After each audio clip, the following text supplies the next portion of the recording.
चलिए तो एक क्वेश्चन और है हम लोग के पास। क्वेश्चन का नाम है व्हाट इज क्यू पॉइंट और बायस पॉइंट और ऑपरेटिंग पॉइंट। बायस पॉइंट क्या है, क्यू पॉइंट क्या है, या ऑपरेटिंग पॉइंट क्या है। एक इंपॉर्टेंट क्वेश्चन है और इस क्वेश्चन का जवाब हम लोग यहाँ पर ढूंढते हैं। क्यू पॉइंट किसे कहते हैं, बायस पॉइंट किसे कहते हैं और ऑपरेटिंग पॉइंट किसे कहते हैं।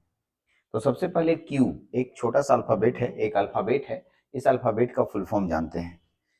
क्यू का अल्फाबेट, क्यू अल्फाबेट का फुल फॉर्म आपको क्या लगता है? ठीक है, क्यू अल्फाबेट का फुल फॉर्म क्या होगा? क्यू अल्फाबेट का फुल फॉर्म क्या होगा? हाँ, क्यू का फुल फॉर्म होता है क्यूशेंट। देखिए, क्यू का फुल फॉर्म होता है क्यूशेंट। क्या होता है? Quotient. Quotient and quotient means quite. क्या होता है? और इस क्वाइट का मतलब होता है शांत। ठीक, या इसका दूसरा सिनोनिम्स है स्टिल, मतलब स्थिर। या तीसरा है इनएक्टिव, माने कोई प्रभाव नहीं पड़ने वाला। ठीक, तो ये तीनों शब्द सिनोनिम्स कहलाते हैं, पर्यायवाची शब्द है। यानी कि क्यू के लिए क्यूशेंट शब्द से आया है, और क्यूशेंट जो बना था वो क्वाइट से बना था, या स्टिल से बना था, या इनएक्टिव से बना था। इन्हीं तीनों, उसका पूरा मीनिंग वही होता है। तो यहाँ पर जो पॉइंट हम लोग लेने वाले हैं इसे क्यू पॉइंट कहते हैं, क्योंकि वह पॉइंट एकदम स्थिर रहेगा, एकदम। हाँ, क्यू पॉइंट कहाँ लिया जाएगा, अगला क्वेश्चन, क्यू पॉइंट कहाँ लिया जाएगा। ये क्यू पॉइंट तो समझ में आ गया सर, कि एक ऐसा पॉइंट जो स्थिर रहेगा उसे हम लोग क्यू पॉइंट बोलेंगे। क्या बोलेंगे? दूसरा आगे सुनिए, इस क्यू पॉइंट का और भी नाम है। इस क्यू पॉइंट का नाम है ऑपरेटिंग पॉइंट। क्या नाम है? या क्या नाम है? ठीक, क्योंकि मैं सिग्नल, जो ट्रांजिस्टर में सिग्नल होगा, इसी बिंदु से मैं ऑपरेट करने वाला हूं, इसीलिए इसे हम लोग कौन सा पॉइंट बोलते हैं? Operating point. या इसको और कौन सा पॉइंट बोलते हैं? बायस पॉइंट। यस, ठीक है। बायस इसलिए क्योंकि बायस का मतलब मैंने डीसी बायसिंग में समझाया था, external supply voltage correct polarity और करेक्ट मैग्नीट्यूड का डालकर किसी पॉइंट को स्थिर करना है ना। हाँ जी, हाँ, तो उसी के लिए बायस पॉइंट भी शब्द आया है। अब आते हैं सर इसका कोऑर्डिनेट, तो VCC कॉमा आईसी। सर कुछ समझ में नहीं आया है, इसको ऐसे कैसे लिख दिए। तो हम यहाँ थोड़ा सा जगह बचा के रखे हैं आपको इसी बात को समझाने के लिए। तो मैं क्या कर रहा हूँ, एक ग्राफ बनाता हूँ, और आप डीसी लोड लाइन खींचते समय ग्राफ कुछ ऐसे ही बनाए होंगे। तो आपको ऐसा नजर आया होगा कि इस अक्ष को VCE कहा जाता है और इस अक्ष को IC कहा जाता है। और आप एक रेखा खींचते हैं इसमें ऐसे, और इसी रेखा का नाम आप देते हैं डीसी लोड लाइन। हाँ, अब इसी रेखा में एक बिंदु चूज कीजिए। ठीक है, इस बिंदु को कहाँ चूज करना चाहिए मैं आगे बताऊंगा, लेकिन ये एक रेखा है, इसमें बिंदु चूज करना है। ठीक, और इसी बिंदु का नाम यहाँ पर, यहाँ ले लिया मैंने ये बिंदु। इस बिंदु को हम लोग यहाँ पर क्या नाम दे रहे हैं? Q point. क्या नाम दे रहे हैं? यस, यही है हमारा क्यू पॉइंट। ठीक, तो वही बोला। ठीक है, इसका कोऑर्डिनेट निकाल के बताते हैं। क्योंकि ये आईसी है तो ये पूरा अक्ष आईसी होगा, क्योंकि ये VC है तो इससे पहले VCC होगा। तो यहाँ से ऐसे dot dot dot dot dot dot dot dot अगर आगे बढ़े और यहाँ डॉट डॉट डॉट डॉट बढ़े, तो आपको ऐसा लगता है कि यहाँ से कुछ VCC का मान मिलेगा हमें? अरे हाँ जी, VCE का ही मान मिलेगा। और ये क्या चीज का मिलेगा? IC। तो इसका कोऑर्डिनेट कितना होगा? एक्स अक्ष फिर वाई अक्ष, है ना। इसीलिए इसका कोऑर्डिनेट क्या लिखा हुआ है? VCE comma IC। यही हम कोऑर्डिनेट, किसी भी बिंदु पे जाइएगा तो इन्हीं दोनों अक्षों के बीच मिलने वाला है। अरे यहाँ लोगी, चाहे यहाँ लोगा लेगा, चाहे यहाँ लेगा या चाहे यहाँ लेगा, कहीं भी लेगा, तो आपको बिंदु तो लेना पड़ेगा, पहले एक्स अक्ष फिर वाई अक्ष। अरे हाँ या ना? हाँ सर। तो ये आपके पास हो गया, ये कहाँ से लग गया?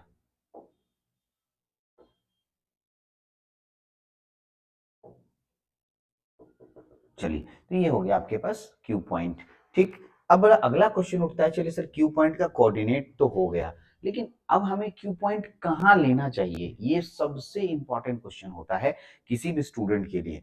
क्यू पॉइंट पूरे डीसी लोड लाइन में हम कहाँ पर लें, कहाँ पर हम सिग्नल को ऑपरेट कराएं। तो इसके 3 आंसर्स है मेरे पास। अब आपको ये जानना है, डीसी लोड लाइन का सिलेक्शन आपकी जरूरत के अनुसार से होगा। आपको जरूरत किस काम का है उसी अनुसार से डीसी लोड लाइन में क्यू पॉइंट का सिलेक्शन किया जाएगा। अब पीछे लड़की बैठी है, वो कहेगी कि नहीं, यहाँ डीसी यहाँ लीजिए सर, उधर लड़का बैठा है वो कहेगा नहीं सर यहाँ लीजिए, ठीक है, आगे जो लड़का बैठा है वो कहेगा नहीं सर बीच में लीजिए। बहुत सारी बातें आ सकती हैं। यस, तो किसकी बात सही होगी? तो भाई सभी की बात सही होगी, इसलिए मैं अगला पॉइंट लिखा हूँ। ए रेड कलर वाला जो लाइन है उसको पढ़िए, ढंग से पढ़िए क्या लिखा है।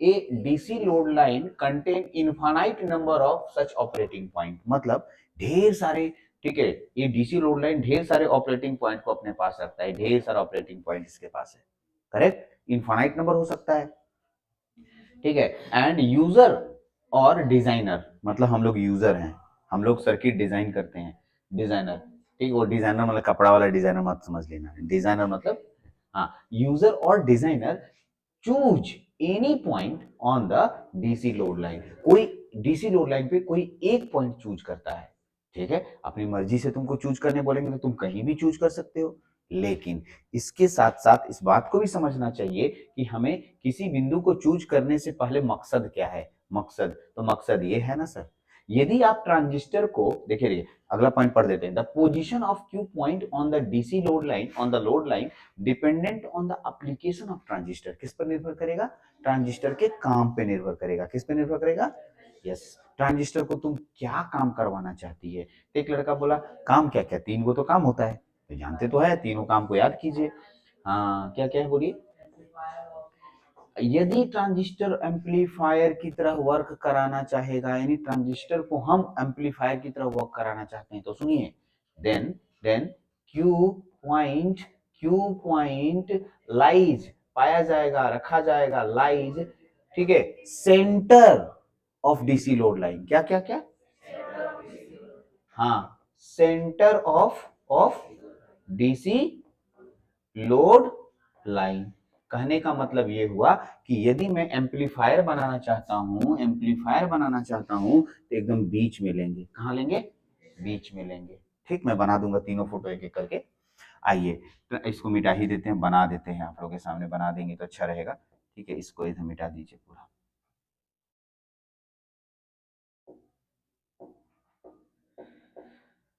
चलिए अब आइए देखिए, एक एक करके बना देते हैं फोटो, ठीक है। यहाँ सबसे पहले एम्पलीफायर वाले का फोटो बनाएंगे, यहाँ ऐसे बनाएंगे, और यहाँ एक डीसी लोड लाइन, इसमें मैं डीसी लोड लाइन यहाँ पर बीच में ले रहा हूँ, हाँ जी, ये डीसी लोड लाइन। दूसरा एक और पढ़ेंगे हम लोग, उसमें इधर इसका ग्राफ ऐसे बना रहे हैं, ठीक है, और इसका डीसी लोड लाइन ऐसे हुआ, और मैं इसमें व्हाइट कलर ले रहा हूँ इसमें। अब दूसरा क्या है, if transistor act as a close switch, close switch और सेचुरेशन रीजन में काम करता है, कौन सा रीजन, पढ़े ना तीन रीजन, एक्टिव रीजन, से कट ऑफ रीजन और सेचुरेशन रीजन, तीन ऑपरेटिंग रीजन याद होने चाहिए। तो हमें हमें क्लोज स्विच सेचुरेशन रीजन, तो सेचुरेशन रीजन यहाँ होगा, यानी कि यहाँ लिखेंगे Q point, Q point, Q point lies, पाया जाएगा या रखेंगे, ठीक है, लाइज, ठीक है, लाइज एट, ठीक है, at saturation region, lies at, अरे कौन सा रीजन, कौन सा रीजन, सेचुरेशन रीजन, कौन सा रीजन बाबू, saturation region, yes saturation region में होगा। और तीसरा है यदि ट्रांजिस्टर ओपन स्विच की तरह काम करेगा, ओपन स्विच मतलब ऑफ स्विच, तो क्या क्या, कहाँ कहाँ, कट ऑफ रीजन, तो यहाँ सेम लिखेंगे language, Q point, Q point, Q point lies, Q point lies at कहाँ, लाइज एट कहाँ, कट ऑफ रीजन, कहाँ, cut off, cut off region, ठीक है। सर तीनों का फोटो होता तो अच्छा होता, तो तीनों फोटो आप बनाइए ना, ठीक है, यहाँ देखिए, इधर और इधर, इसका नाम होगा VCE होगा, और इधर होगा IC, इधर होगा VCE और इधर होगा IC, और यहाँ होगा VCE और इधर होगा IC। अब आपको बताता हूँ, सबसे पहले आप देखिए, यहाँ पर बीच में पॉइंट लिया, यहाँ पर मैंने ऊपर में पॉइंट लिया, मतलब सेचुरेशन रीजन, और मैंने पॉइंट कहाँ लिया, ठीक है, हाँ, मैंने पॉइंट लिया यहाँ से यहाँ तक एक डीसी लोड लाइन है, तो मैं इसमें पॉइंट यहाँ पर ले लिया कट ऑफ रीजन में, अरे हाँ जी, तो आपकी मर्जी है कि आप ये कहाँ लेते हैं, तो ये कौन सा रीजन हुआ, ये कहाँ के, एज एक्टिव लिख देना जी, कौन सा, एक्टिव रीजन में ले रहे हैं, ठीक है, ओके, ये कौन सा रीजन होगा, सेचुरेशन रीजन के लिए होगा, ठीक है, और एक कौन सा रीजन होगा, कट ऑफ रीजन, ये कहाँ लेके चल रहे हैं, cut off region, cut off region. ठीक, तो इस तरीके से हम लोग क्यू पॉइंट मेरी मर्जी के अनुसार सेलेक्ट किया जाएगा, मैं जैसा चाहूंगा वैसा सेलेक्ट कर सकता हूँ। अब बोलिएगा सर हमें एग्जैक्टली लें किसको, क्योंकि हम लोग जो ट्रांजिस्टर का यूज एम्पलीफायर बनाने में करेंगे, किसका, हाँ, तो हम लोग मोस्टली देखेंगे आने वाले चैप्टर मैंने लेक्चरों में कि जो क्यू पॉइंट होगा वो डीसी लोड लाइन के सेंटर पे लिया जाएगा, डीसी लोड लाइन के, हाँ, सेंटर पे, क्योंकि हम लोग एम्पलीफायर बनाना चाहते हैं और आने वाला चैप्टर एम्पलीफायर भी होगा, तो हम लोग सेंटर पे जनरली लेके चलेंगे। लेकिन ऐसा कहीं नहीं है कि क्यू पॉइंट सिर्फ सेंटर पे ही होता है। एक बच्चे से मैंने पूछा था तो उसने यही जवाब दिया था कि सेंटर पे ही होता है। नहीं, हमारी जरूरत क्या है उसके अकॉर्डिंग से मैं क्यू पॉइंट को सेलेक्ट करता हूँ और उस जरूरत को पूरा करता हूँ। तो मैंने 3 कंडीशन आपके सामने रखे, तीनों अलग अलग कंडीशंस हैं और यही 3 कंडीशंस क्यू पॉइंट्स का सिलेक्शन की बात का बताता है। चलिए, तो अच्छे से इसको नोट कीजिए, फिर अगले लेक्चर में अगला क्वेश्चन। Thank you.